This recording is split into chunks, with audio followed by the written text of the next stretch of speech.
Good evening, sports fans from all around the globe. I'm the co-host tonight, Jeff Dawson, East Coast Sports Investors, and this is your MLB playoffs and postseason preview with good friend and colleague, Mr. Scott Webb, live from Tampa, Florida, where his Rays got shut out 4-0, and it looks like the real topic on social media was the fact that they had 19,000 people in the stands. So it is what it is in Tampa. We're going to talk to Scotty about the Rays being down 1-0. Are they done? Talk about the game. 4 errors in that game. There, so backs against the wall. Not the one and dones. It's the best of three, first 1-2. So series not over by any part. Evaldi versus Eflin tomorrow, must win for the Rays.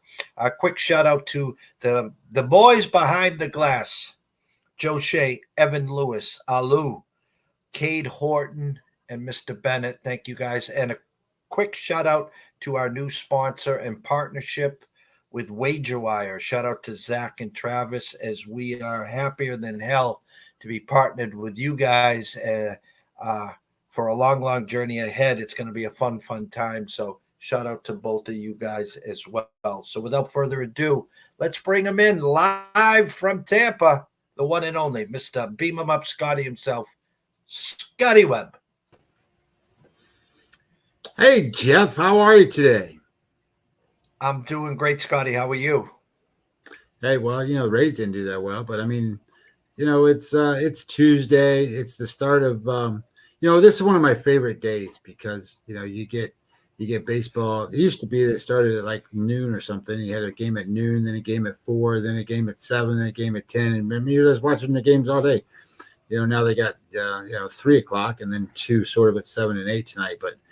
It's one of my favorite days to watch the games like this because it's I guess I relate it to playoff hockey, right? Playoff hockey gets to a point where every shot matters and every save matters, and as it gets closer to the end of the game, every scenario is important. And I think playoff baseball is kind of the same way, unless the game gets out of hand at the beginning. I just think that it's one of those spots where every pitch, every strike, everything that happens in a baseball game is electric, and it's my favorite time of year.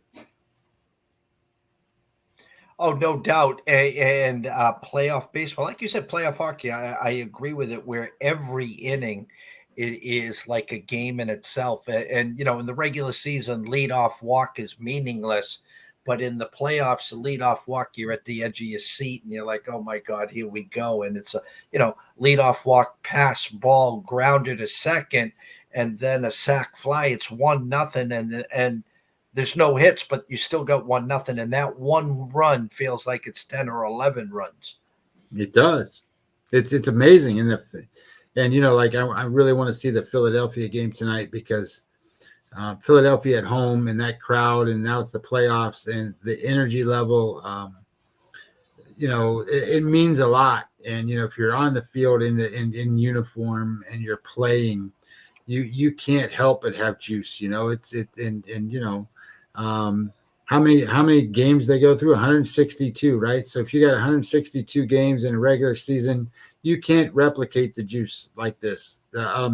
I will tell you, I was at the World Baseball Classic, and these are like that games, but we're not towards the finals right now, so we'll see how it kind of matriculates and what matters and has meaning. But man, playoff baseball is great. I just don't think there's a whole lot, like people will probably shoot me for saying this, but I like playoff football too, but I'd rather watch it from home. I think it's more fun to watch the game from home. And a baseball game, man, you got to be there. You got to be there, and there's a difference. No doubt. I remember my younger days, way back when we used to sleep overnight to get Red Sox tickets for the playoffs. We'd be sleeping right on Lansdowne Street, all juiced up. And then you get about a 3-hour cat nap and you wake up and the line moves and shifts so you could get tickets well before the digital time and era there. Before we break down the brackets, the season's over. You're right there locally with the Rays. I'm just going to throw a name out there. It's a very touchy subject. We don't have to get into depth. I saw her on social media today. They cleaned out his locker. What's the word and what's going on with Wander Franco? Well, basically, the what I hear is that there's still that investigation going on. I think that he's and it's hard for me to judge, because I'm not culturally familiar. I mean, I'm familiar. I've lived down here in the South in Florida, so I'm familiar with the Hispanic culture, but not to the degree in which, they grow up and he's a young kid himself. I mean, he's 21 years old or whatever. And, having girlfriends that are underage is not necessarily a good thing. But I don't know what their culture is. I don't know what's accepted that's so not for me to judge what he did. I just know that the way it was described down here is there's nothing going on with Wander Franco that can be disclosed in terms of, he's under investigation, and the cleaning of the locker was just to make room for the guys to actually be in the locker room that's going to play. So it had nothing to do with his suspension or his, I don't even want to call it a suspension, but whatever he's put on leave. But I don't think you'll ever see Wander Franco in Major League Baseball again. I think he's going to be a side note that was, he was a number one pick. He was one of the best players that could have ever been for, Major League Baseball. I don't think teams are going to take a shot with him. I don't think that they should take a shot with him. It's going to be a publicity nightmare. And I think that, my concern would be is how do you take your family to watch a kid like that play when, he's, you're taking your 14-year-old daughter to a game and he's dating them. So, I mean, it's not a good thing. Rays today shut out 4-0. Go back to the start of the year, go back to the middle of the year. This wasn't DeGrom. This wasn't Max Scherzer. I think, and I'm not even going to get into the crowd. It is what it is. We know the issues that happen in Tampa when it comes to the crowd and awaiting the new stadium. I'm more shocked at the 4 errors. This was a team that you and I were doing shows early in the year that had that 84 Tigers look, the 35-5 start that the Tigers had, and they just marched themselves through the playoffs and the winning of the World Series. The Rays basically come out guns a-blazing, like, come get us. And, injuries. We know the pitching, injuries, offensively challenged, yet they get goose-egged today 4-0. But the 4 errors, what happened today? Well, I would tell you that they're not putting out their best lineups that they could ever possibly put out. They certainly don't have their best pitchers that are available to them pitching. So over the course of a season, this is a team that won 99 games, I think it was, something like that. I think that was their number, 99 games. Maybe I got it up over here somewhere. I don't know. I don't have it up. But I think they won 99 games, and that's with really their ace not being there. Shane McClanahan is their number one guy. He's not there. And at the beginning of the season, the way it was supposed to work was Glasnow was going to be like a number 2 guy. Well, he didn't start the season, right? Rasmussen was. Well, Rasmussen was a really good number 2 guy. He's not there. And then Springs had one of the best years that he had going. He's gone. And you got Shane Baz, who never pitched this year. So you got 4 guys that you put those guys out there, and then you put on the guys that they got throwing now with Glasnow, and then tomorrow they're going to throw Eflin, and then the next day it'll be Savali. You throw those guys out there, they got a pitching staff that's as good or better than any pitching staff there is. Now, having said that, I don't want to call them the Marlins because the Marlins can't score and the Rays can. They had Yandy Diaz play very well all season long, but I think one of the things that is missing here is Brandon Lau. Now I say that in a sense that he got hurt and now he can't play, but he's been with that team and been sort of a glue, if you want to call it that, where, he hasn't been always the best player, but he hits 25, 30 home runs. He's a clutch kind of guy for that team. I always get kind of frustrated with him because, he makes a lot of outs I think he shouldn't make, but he comes through when they need him. He's not there. He's not participating. He's not in the lineup, but you just got to keep working at it. They're a team that is fighting, that's not really represented by what they used to be at the beginning of the season. But at the same time, I tell you that, that start they had, you and I both knew that we're never going to keep that sustained level. They could have went 500 from that, after the first 2 months and still made the playoffs. So, the shocking part of that is that, Baltimore caught them. I would have thought it would have been Toronto or somebody else back then.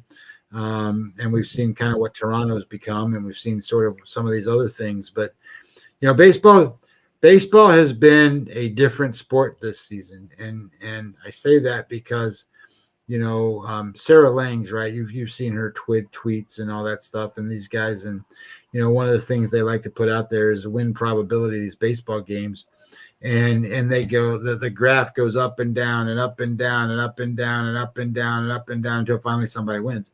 And then she always tweets "wee," across there like it's a roller coaster and it's a fun thing. And I sit here and I go, it ain't fun.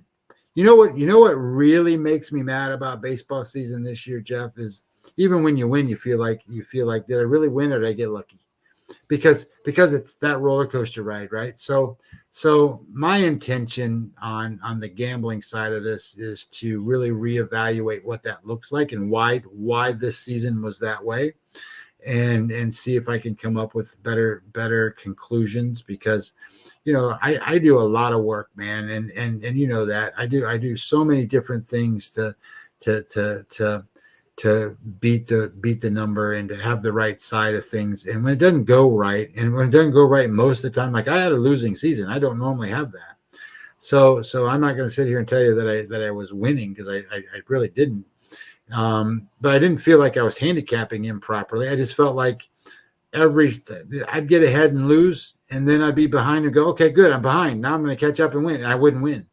So, it just is what it is with baseball this season. But, maybe the Rays are in a spot here too, where some of that kind of caught up to them, right? So they had that up and down and kind of now, but I didn't look at it that way. I'm going to be honest. When I handicapped all these series already, and kind of the way I wanted to play the Rays series was I wanted to bet the Rays, and I did bet the Rays in the series to win the series. I didn't want to play this every game. The reason I want to bet it every game is because I knew the Rays are going to be favored in every game. They're going to be more than 150 favorite every game. And I didn't want to do it that way. So I just bet a minus 170 and said, okay, I think the Rays are going to win. My initial interpretation was that Glasnow would win the first game. I look at these games in a sense that the offense for Tampa Bay came in the last 5 games they played. They scored 37 runs. They got 7.4 runs a game. And Texas comes in scoring 21 runs. They scored 3 runs a game. And that is the worst scoring runs result of any of these teams playing today. So of all the what are the 8 teams, right? So of all these 8 teams, Texas is the worst scoring offense coming into today. And then you have to then compile that with the idea that they got to face Glasnow, which isn't, here's kind of a number for you. Glasnow made 21 starts for the Rays today. He won his team when they played. They won 12. So they're 12-9. So that ain't much better than 500. So what's really more interesting is when he's pitched in the playoffs, he's made 9 playoff starts. His team is 3-6. 3-6. That's not very good. So you kind of look at that and you go, okay, well, maybe he's just not a big game pitcher. Maybe he's just not where he goes. But my concern with this was, and I how I do Webby odds, right? So my Webby odds were Tampa Bay minus 102, not 150 in this game. So I should have probably backed off of that one game kind of thing, because I seen the number for tomorrow already. It's 155. Eflin's favored 155 tomorrow. So that's over Evaldi. So who's Texas going to throw in the final game? That's the question. Because if you look at who Texas has available for them to throw, it's going to be the kid from Colorado, whatever his name is. Where's the Rangers? There we go. They're going to throw. Well, they might throw Dunning, I suppose. They're not going to throw Martin Perez. Maybe he didn't even make the roster. I don't even see him on here. But I would have thought he was going to be their guy. But anyway, if they throw Dunning against Savali, Savali's going to be a 150 favorite. So I don't think the Rays are out of this. I think the Rays are okay. I think Eflin's going to win tomorrow over Evaldi, and I think I think that what's good about Eflin is he's a strikeout guy, but he's a ground ball guy. So Texas is going to have to try to win with no power. And when they're coming into their series, like I said, they weren't hitting. They only had two guys, Garcia, which is a good guy to have, and Simeon, two good guys to have hitting, but they're not deep, And I think the Rays' best hitter, Josh Lau, didn't play today. And he's a left-handed hitter, and they took him out of the lineup because Montgomery's a left-handed pitcher. That won't happen tomorrow, and it won't happen the next day. So I think the Rays are going to be back in it. And if you like the Rays, you're going to get a much better price than what I got to play them in the series. I didn't want to play them every day because I didn't think that was the right way to handicap that series. Yeah, and what we did here at ECSI too. I don't get into the everydays. For me, my eyes were kind of, a Twins team that had lost 18 straight, and the majority of those 18 straight were against the Yankees.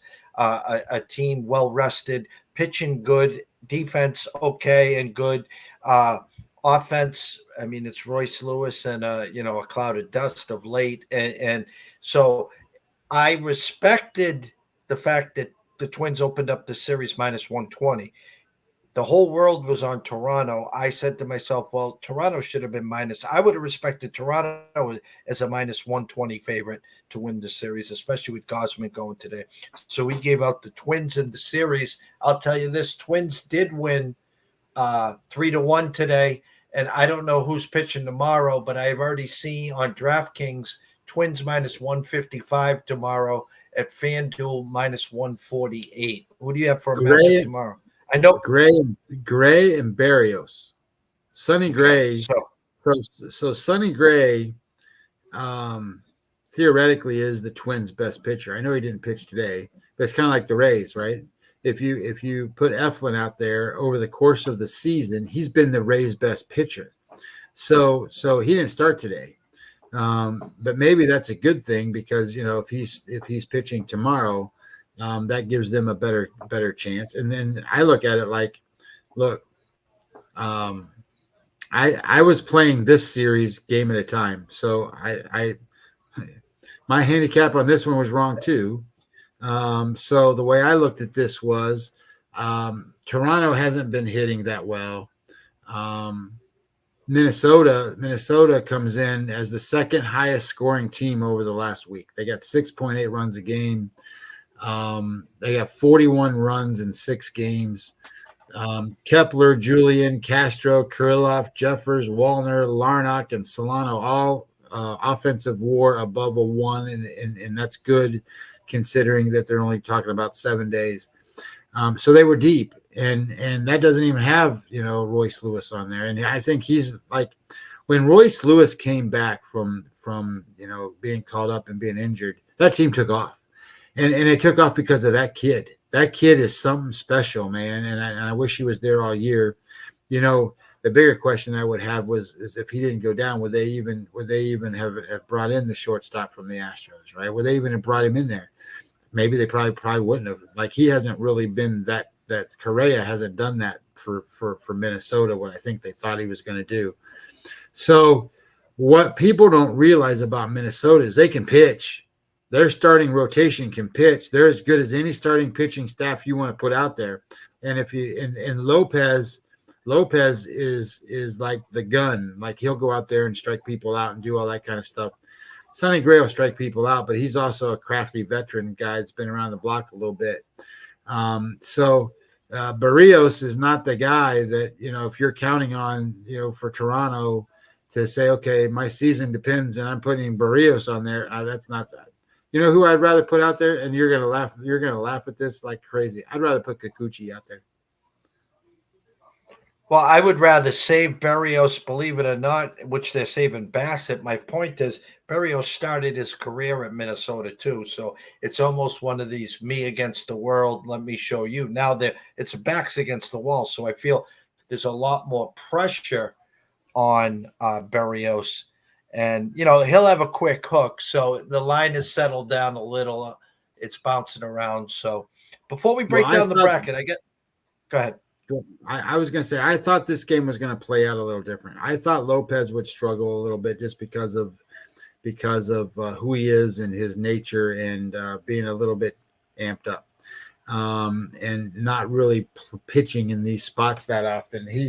Lopez. He's only pitched in one postseason start. He pitched 5 innings, gave up 3 hits, 2 runs. So it's not terrible. Gave up 2 home runs. And I sit there and go, well, you can't give up home runs if you're facing Toronto. So I thought, well, okay, that's kind of the way it would go. But I thought because Minnesota's got a much better back end than what Toronto does. And my thought was Gausman would be okay. But the big thing about Gausman is kind of like Glasnow. Gausman is 2-5 in postseason starts. And you can say all you want to about how great Gausman was this year. And he was really good. He made 31 starts. In those 31 starts, the Toronto Blue Jays won 16 games, 16-15. So he's a 500 pitcher. So data guys like me sit here and go, man, he's really good. And he's got all the WAR numbers and he's got all the XFIP numbers and all the other initials you want to put out there. Problem is if you don't win games, it doesn't matter what kind of data that you have. And if you're 16-15, you're a 500 guy. You're not, so I sit there and I look at that and I go, okay, I understand why Gausman's out there. My thought is that he was going to gut it out a little bit. And I didn't think he'd get behind. I thought what would happen was it'd be kind of a close game, maybe 1-1, maybe something like that. And then Minnesota would win in the end. So I thought the better value was to play Gausman in the first 5 innings today. First 5. Yeah. Well, I mean, they go into it as a dog. What is it? It's a pick'em type first 5 situation. And I thought, well, I think in the first 5 innings, that's the way you should do that. Of course, that didn't work out for me. But this is a series I think you can play because, if the Twins are only going to be -110, like in this game, they might be more than that the next game. You still might get a pretty decent price on them. And I think they're undervalued. I think people still think the Toronto Blue Jays are some team that goes out there and hits home runs and scores all these runs, and they're just not. They're not that team. Yeah, Varsho's been a big disappointment. I'm looking at the line settling down now. The true number is 124. Jays plus 122 with a 7.5 over, minus 20 cents. As high as 142. At DraftKings, 148 at FanDuel. Circa just put up. So here you go. Circa put up Twins minus 122. And so what's wrong with taking the Twins in that game? I don't think there's any problem. Now, handicapping wise, you'd want to look at the matchup and make sure the pitchers match up to each other. But my thoughts is that Toronto gets in these ruts and these problems, and they come in scoring 5 runs a game, and Minnesota scoring 6.8 runs a game. And if you've got a better offense, you got a better pitcher, and you got a better bullpen, and you're minus 120, bet it. You know what I mean? Like that's what you do. But my thought is that I didn't think that Minnesota had the worst of it. I shouldn't say it that way. The worst of it in the game today, but I thought that they were not the better spot starting pitcher-wise, and I thought it would move on, and then they would win in the backside of the game. So that's why I played it the way I did. But I think you still bet Minnesota tomorrow. Not a problem. Before we get to the bracket here, 1-0 Milwaukee. They scored one in the first, had two guys on and stranded them. I was asked by a good friend of mine to put together be a part of their bracket pool.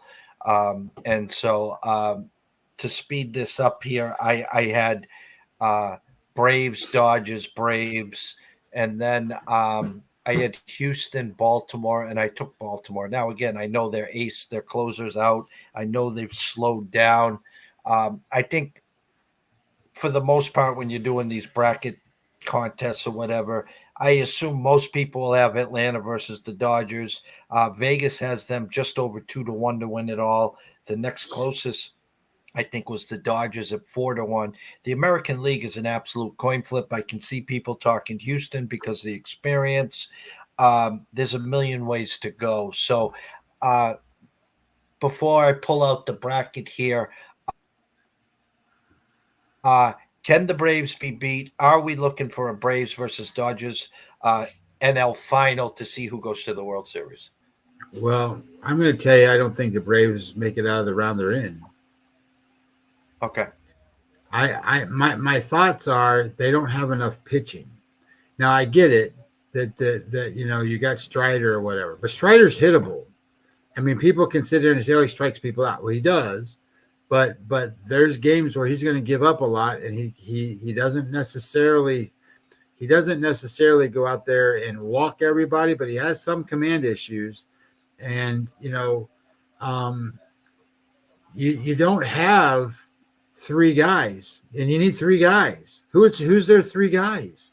They're going to have Strider pitch, right? If I go to roster resource and I look at who's going to pitch for the Atlanta Braves, which I did this yesterday.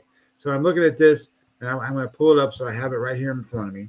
So roster resource, the Atlanta Braves, their starting rotation, okay, is Glavine, Maddox, and Smoltz. They're going to need them. So you got Strider. Then Bryce Elder, A.J. Smith-Shawver, Alan Winans, and Dylan Dodd. You're going to throw that out there and tell me that that's going to win a pennant or a World Series? I don't care. I know they hit 307 home runs and tied the record with the Twins. I know they got guys that, throughout the lineup hit 30 home runs and they stole bases and they did all this stuff. Their offense is great. But the postseason is about dominant pitching. And if you don't have guys that can pitch, you're in trouble because dominant pitchers know how to pitch and they know how to get you out. And they will. Sure, you might get a shot here or you might get a shot there. But if Bryce Elder is out on the mound and you're playing the Phillies and the Phillies scored 4 runs and you're going to bring in all these bullpen guys to try to hold it down, can you do it? You know what I mean? Can they come back and score 6, 7, 8 runs off of Nola and stuff like that? I don't know the answers to that question. My question would be I think the Phillies have just as good a chance to beat that team because you don't have Charlie Morton. Now, maybe he's going to be able to pitch. I don't know. If he does, he won't be the same Charlie Morton because he's got a shoulder problem. And you got Fried who's not able to pitch. So where are you going to be with the pitchers? I mean, are you going to just throw a bullpen game every game and hope that to make it through? I don't think that's the right scenario. I love the Braves. I've told everybody about betting the Braves all season long. They were the best team in Major League Baseball. But now that you're in the playoffs, you got to have pitchers, man. And if you don't have pitchers, I'm afraid it's not going to work out for you. So I would rather take the Phillies as an underdog and show value on that side because I don't think they should be valued that far under than the Braves. I have them as the third best team in the National League, right? So if you have the Braves, the Nationals, and Braves and Nationals, if you have the Braves, then the Dodgers, and then the Phillies, that gives the Phillies a chance to fight against either one of those two teams. And if you think about what the Dodgers are going to throw out there, they don't have dominant pitchers either. They have good pitching, but they don't have dominant pitchers. So the Dodgers are about 2 players, man. 2 players, Mookie Betts and Freeman. That's it. If you can get those guys out, you're going to beat them. So if those guys aren't, batting 600 for the Dodgers, you can beat the Dodgers. So So I think the National League's pretty open too. I don't think it's open to the degree in which the American League is, because honestly, the Brewers are going to smash the Diamondbacks. They're going to smash them. The pitching matchups are bad, and people are going to say, well, Gallen's pitching tomorrow for the Diamondbacks. Have you seen what Gallen has done on the road? Gallen's a 4 ERA on the road. He's a 2 at home. He's not the same guy, and he's going to face Peralta tomorrow, who's exactly the opposite of that. He's a 2 ERA at home and a 4 on the road. They're not going to beat the Brewers are going to win today. The Brewers are going to win tomorrow, and it's over. The Phillies are going to win today, and the Phillies are going to win tomorrow, and it's over. Those two teams are more dominant than the other two. So the American League is a little bit more up in the air that way, to me. All right, we have the bracket here. So walk us through the bracket, who you got winning the series and why, and we'll then get to your AL final, your NL final, and then we'll get to your World Series final. We'll have it time-stamped here, and we'll be following along. Well, my opinion is that, like I said, I thought the Twins and the Blue Jays were games you could bet individually because the lines would be okay. The Twins won the first game. I think they're going to be favored with both pitchers in the second game. So, they got Joe Ryan who can pitch in the next game, or they can throw Kenta Maeda, or they can throw whatever against Bassett or Kikuchi or whatever they're going to throw out there for Toronto. The difference, though, is that if Joe Ryan's on, Joe Ryan can strike people out. So I like the Twins to move forward. That was my original pick. I think the Twins moved to play the Astros, and I had picked the Rays to move past the Rangers, just because I thought their offense was clicking a little better. But obviously Montgomery did a good job today, so that counterbalances a little bit. They still got to win 2 games. And I think that, obviously, I think the Rays are going to be favored in both the other 2. Now, as I move that forward, I think that when the Twins play Houston, I think that creates a problem. I think that the 2 pitchers that are going to throw, for Houston, Valdez, and then you're going to bring, Verlander in there, and then you still got, Javier, and you got all these guys have. You can't sit there and say they haven't been in these big games before. They don't know how to win. They got to manage it. I think they beat the Twins. I think they move forward from there. And then I think the Orioles did a great job this season. They won 100 games. They were the first team I wrote up in the preseason book that never really came out, but they were the first team that I wrote up. I was really high on them. I didn't think they would obviously win this many games. I thought they'd come in maybe like second place in the American League East. I thought the Blue Jays were the better team at the beginning of the season. I think the Orioles are a great team. I think they play together as a team, but I don't think they match up pitching wise. So I had the Rays moving on from there to play Houston.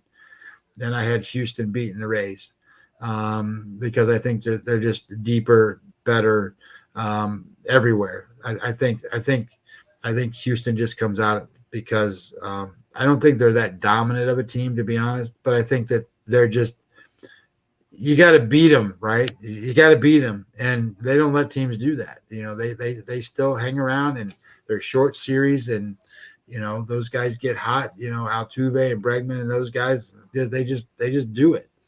Now on the other side, I think Brewers are going to go out and play the Dodgers, and I think the Phillies are going to play the Braves. I got the Phillies moving past the Braves. I know that's going to be not necessarily what everybody wants to necessarily hear. And then I got the Dodgers beating the Brewers. I don't think the Brewers offense can match up to what the Dodgers can do, even though they might have the right pitching. I've got the Phillies playing the Dodgers, and I got the Dodgers moving forward out of that. Just because I think that Mookie Betts and what Freeman do are special. Those 2 guys are more special than almost any other team. And then I got Houston beating the Dodgers. All right. Houston beating Jesus. That's not what we want to hear here. I mean, this Houston team that we've talked about for a long, long time just keeps finding a way. And again, it was a great, something about baseball, 162 games. We talked about it in all spring training. And you know what I can't wait for, Scotty? Is all our hot stove talk. Where's Shohei going? And then once Shohei goes, where the other pieces are going to fall. Padres today talked about an extension for Soto. I mean, if they wanted to be sellers at the All-Star break, they could have moved on from Soto and got some good prospects and maybe a player. They could have moved on from Hader. There's some arms out there as well. Kershaw, which again will be a free agent, which will go back to the Dodgers, obviously, if he's coming back. But there are some arms out there as well. There's some players over in Japan. But my point is, the last weekend in baseball, with the Seattles of the world, with the Cubs of the world. I mean, you couldn't have asked for a couple weeks and the last weekend. If you're a fan, that's the way I feel. Yes. If you're a bettor, you sit there and you go, what are the Cubs doing? The Cubs had it right on the Cubs should be in the playoffs, and they didn't win. What the hell's the matter with them? The Mariners were as good enough as but they didn't win. I sit there and I think, hey TJ, I sit there and I think to myself, what is going on in Major League Baseball that the teams that need to win didn't win, and what's going on and why? And I go, I don't get it, right? Like some of these games, the way they came down, that the Pirates were like killing teams, and I'm like, why are the Pirates beating teams? Like I think the Pirates made it so the Cubs couldn't get in, and I'm like, what the hell is going on in Chicago? So yes, for a fan, the mixing around and being a half game behind this, that, and the other, I look at it like so look at what happened with the Diamondbacks. The Diamondbacks got swept by the Astros and still made the playoffs. How does that happen? I mean, and they went out of their way. They threw Gallen and then they threw Kelly to try to win, to get in, and they couldn't. They couldn't beat the Astros, but none of the other teams stepped up and said, okay, we want in. So they got there by default. So I sit there and I think, man. Well, here, if you want a list, I got a list for you for some of these free agents. So you got Shohei Ohtani, Sonny Gray, Jordan Montgomery, Blake Snell, Aaron Nola, Matt Chapman, Jaime Candelario, Kyle Gibson, Clayton Kershaw, Brandon Belt. Thinking the list goes on and on. But those are the top guys.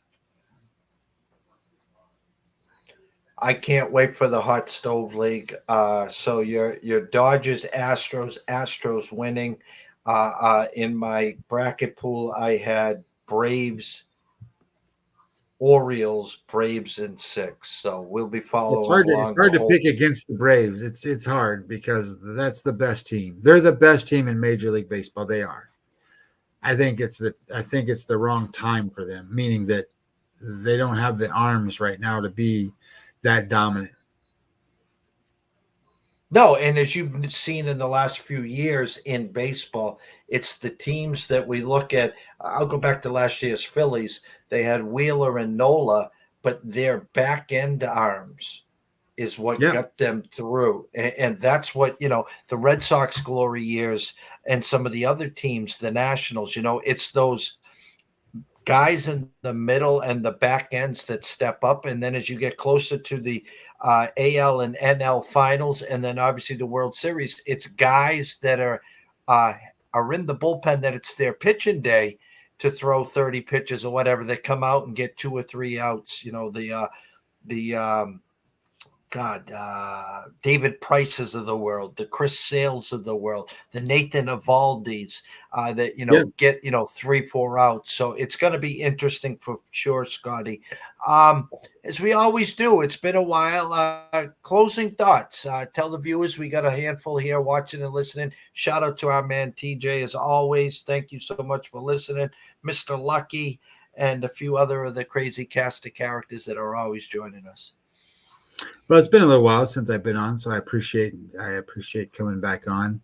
I'm more of a night owl type person, being able to get on the radio, get on your TV show here. But so I appreciate the airwaves. I've been doing this a long time, and some years you win, some years you don't. To this year has been one of those kind of things. So my thoughts are pretty simple. I think this round of the playoffs is great. It's fun to watch. It's entertainment. But the reality is the best teams, they're waiting for these other teams. So there's an advantage there. Don't overlook the advantage that they have, because they have one. There definitely is an edge. So those teams have to overcome that edge to the team waiting. And it's not that they're waiting because that the time thing. It's because they're the better teams. And when you play 162 games, the flukiness of stuff kind of goes away. And don't I guess another way to say certain things is, don't underestimate the value of playing tough competition. And I get it. They played a balanced schedule, but they only played a balanced schedule of teams that that they're playing like everybody else does. It's not balanced when you think about who the Twins played all year long, right? That the Twins playing the Indians or Indians, the Guardians, and playing the Royals and the Tigers and those teams. It's different. It's not the same as what like Houston did, right? Houston's got to battle, the Rangers and they gave them a fight right down to the last day, and they had to beat the Mariners, right? Those are better teams. And the same in the American League East, the Orioles having to beat, those teams all the time. So when you're looking at some of this stuff, don't think, that the division winner, like of the American League Central or the National League Central or whatever, that they have the same capabilities as some of these other teams, because they don't. Yeah, they might have won the same number of games, or maybe they won more in some cases. But if you want to tell me that the Brewers are better than the Phillies, even though the Phillies are coming in as a wild card team, I'll tell you, you're full of crap. So the way I see things and the way I kind of look at stuff is, you just got to kind of balance it out a little bit. Remember what your pitchers did the time before, that and makes, like, if they had I don't know what Montgomery's total number here was. I think he pitched pretty deep into this game. If you think he's going to throw that exact game the next time he pitches, if they win and they move on, bet against him in that game, because people are going to sit there and go, "Oh, I remember what he did. Oh, look, they're going to play. I don't know what they got to play the Astros or somebody if they move forward, right?" And or maybe it's the other way. Maybe they play the other side. But the point being is that unless you got a guy that throws 100 miles an hour and he's had a great day and he's going to go out and throw another 100, people don't hit 100-mile-an-hour stuff. So it's different. But from Montgomery to go out there, he's the most hittable guy throwing today. He was the most hittable guy throwing, in terms of he has a lower strikeout rate than any of the other pitchers going, and he has the highest batting average against than any of the other pitchers going today, other than how do you say his name, Fat, for Arizona. Yeah, I feel sorry for that kid, just because he's being put into a bad spot. Now, that being said, he's not a terrible pitcher, but he is the worst pitcher of all of them today. But Montgomery did really good. I wonder how the Yankees feel about how they got rid of him for those guys for the Cardinals, and those guys for the Cardinals aren't even there anymore. No, and Mr. Fat must have given up a 2-run homer. It's now 3-0 Brewers. Guy on first. It looks like 2 outs there. Bottom of the second. Getting ready to start at 8:08. Marlins and Phillies. Currently at the Circa. Phillies up to -155 with a 7.5 over. Talked to our buddy in Vegas, big Phillies fan, and knows a little something about them. Thinks that the Marlins are live here. I know you've got the Phillies moving on. Great story by the Marlins this year.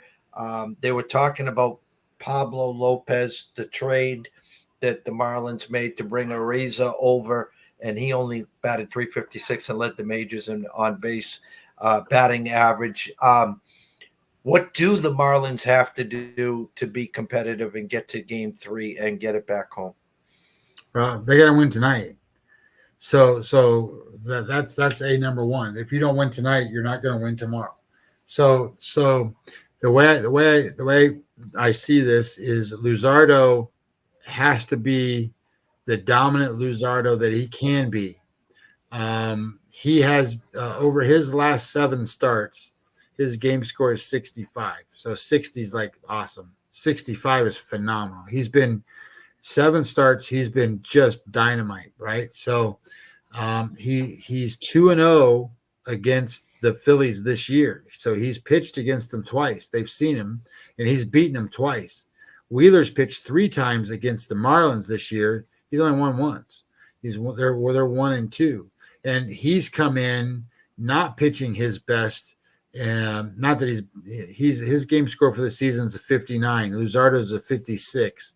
So he's more of an ace kind of pitcher than what I think Luzardo is. Luzardo's problem, and it can be a big deal, is in these playoff games, every base runner matters. And he comes in as a red on my category, walks per 9. 3.38 walks per 9 innings, which is above average. That's not good. His strikeout rates is good. His hard hit rate's pretty bad. It's 32%. His last start, Jeff, was an 82. So think about that. It's an 82. So he's not going to throw an 82 today. He's not. It's just humans. Humans don't go out there, and we're not robots, and we don't do that. But if he goes out there and throws an average number of 65 that he's thrown for, that's really good. They're competitive, but they still got to score. The Marlins got to score. So, Soler hits a home run every once in a while, that kind of stuff.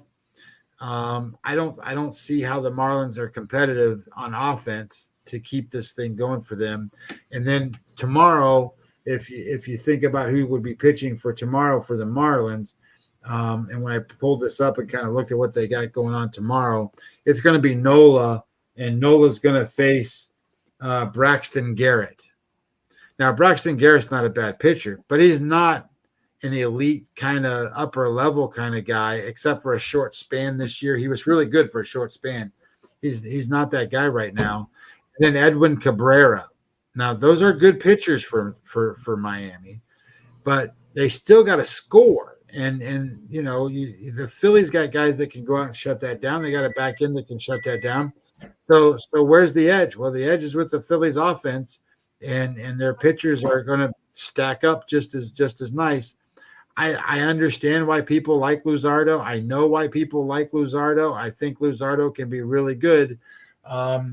Luzardo. So Luzardo's 1-1 in the postseason. And that was from 2019 and 2020. He hasn't pitched since then. And he's 1-1. He's pitched 10 innings, gave up 12 hits and 7 runs. So I can see that happening tonight. Now, I won't pitch 12 innings, but I can see him giving up, 4 or 5 runs. Because I think the Marlins might keep him in there for a while and do whatever. The Marlins back end I don't like. So now you're starting to talk about, okay, the Phillies offense you like better, the Phillies back end you like better.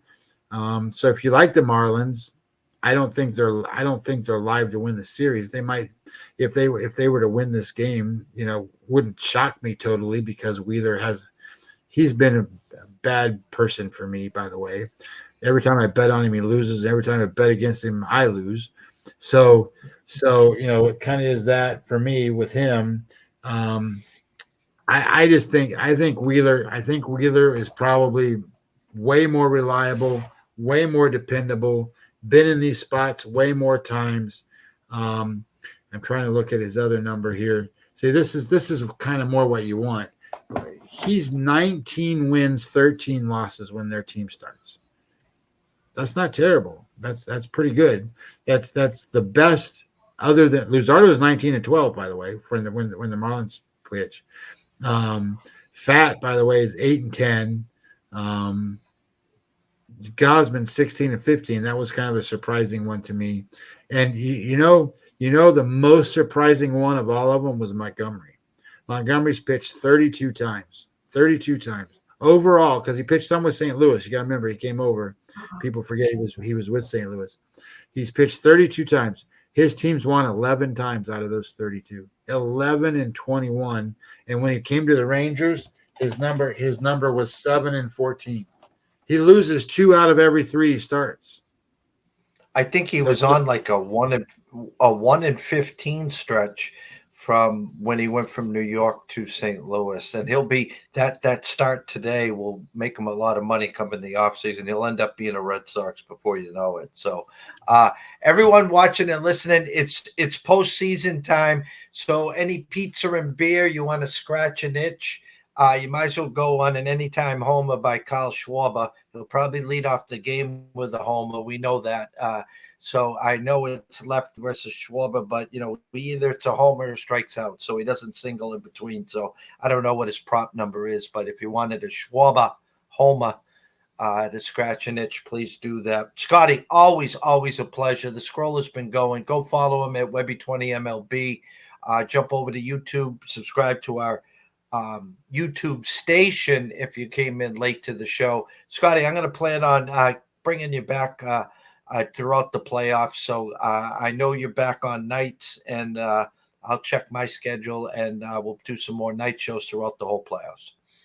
Well, I'm here for you. I mean, I do this every day, whether I'm on the show or not. And I can share as much as I can. All right. For myself, Jeff Dawson at EC Sports Invest, the one and only Mr. Scotty Webb at Webby20MLB. Thank you, everyone. Thanks to TJ and the rest of the crew. We will be back throughout the postseason to do more night shows. Top of the third, 1 out for the Diamondbacks. They trail 3-0. And Marlins and Phillies getting ready to start. Guys, enjoy the baseball. Have some fun with it. And now we will see you guys real soon.